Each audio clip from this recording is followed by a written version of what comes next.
It's kickoff time. Good day, gridiron guys and gals. It's time for your Pigskin Dispatch video. The American football. Some still call it the pigskin. But where did this term come from in American football history? Let's plug this into the football machine to get our question answered.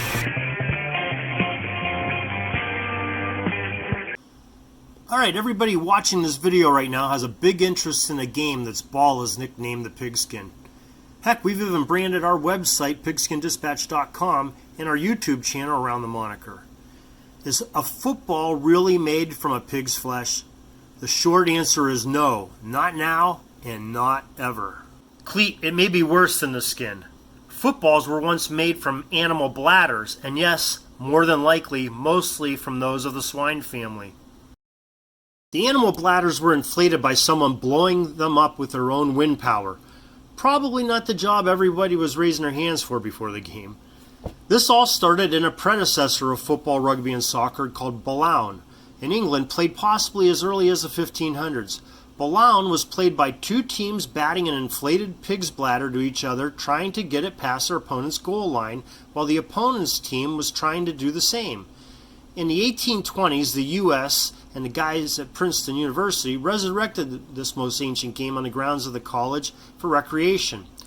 At the same time, it was still being played in some parts of Europe too, and it soon morphed into them playing the same game, only using every other part of their bodies but the hands. Yes, in a soccer style of play. The bladders would often rupture, so some creative person involved came up with the concept of encasing the inflated bladder inside a leather skin to make it more durable. They did this in a spherical shape for the soccer reasons. The laces on the cowhide skin gave access to the poor sap that had to inflate the bladder and then tie it off and relace the ball. What a long pain in the butt that was during a game when you got a flat, hey? These guys even tried stuffing the bladders with things like straw rags, but this caused uneven lumps in the ball. Air was the more uniform choice. And this all changed in the 1860s when Charles Goodyear, the tire and a blimp guy, patented a process to vulcanize rubber. The balls after that were always made with a rubber bladder encased in leather after that. The NFL and the NCAA balls are all made from genuine cowhide leather with a rubber bladder to this day, while some of the younger players use composite and all rubber balls.